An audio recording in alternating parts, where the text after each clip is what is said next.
It's time to release Chinchilla Run. Thanks for joining me on my journey to releasing my first mobile game. There's a lot of work to do and not a lot of time to do it, so let's get cracking.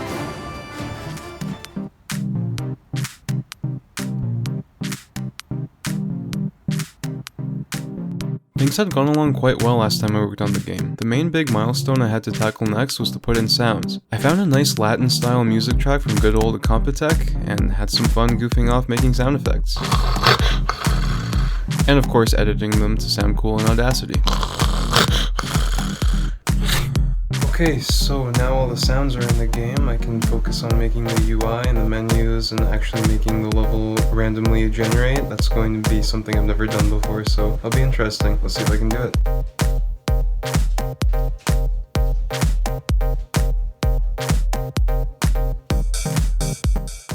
Before getting started on procedural generation, I wanted to make sure my prefabs were all done. I wanted the cactus and spiky plants to have some sort of feedback animation for when the player hits them, just to add to the game feel, which was a big deal for me when creating this game.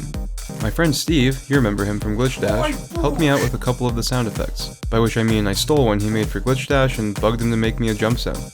Hey, leave a like for Steve, he's based. So, here's the game with all the sounds working.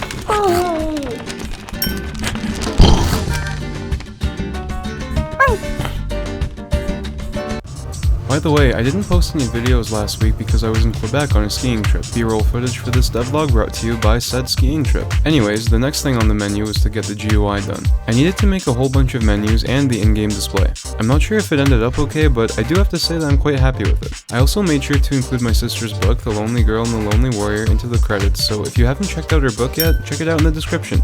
You'll also find my book, The Dragon Slayers, down there, so take a look. The time has come. Wait, what? Execute Order 66. It'll have to wait, I gotta release this game. The next step on the list was to finally get cracking on the procedural generation. I have to thank the classic YouTube developers for their tutorials, especially Blackthorn Prod's Simple Endless Runner video, for helping me get a kickstart on the process. It was actually quite a lot of fun to figure out how procedural generation worked. First, I had to make a master spawner that would hold the main generation script, then I had to make 3 spawners that the master script would randomly select between to spawn a random platform. There are 3 different possible platforms to spawn, and each of these platforms contains its own set of spawners that will spawn either enemies or coins or raisins or other things depending on a whole bunch of pretty complicated spawning criteria. Here's some gameplay when I finally got the basic platform spawning working. It wasn't perfect, but it was a huge milestone and I really couldn't wait to see the finished result. One mistake I definitely would want to improve upon for the future would be to not hard-code these random values in so that I could increase the difficulty over time. So for example, I could make a system to actually calculate the percentage chance for enemies to spawn based on how long the player has been running for. I could also increase the coin and raisin spawn rate to add reward for the increased difficulty.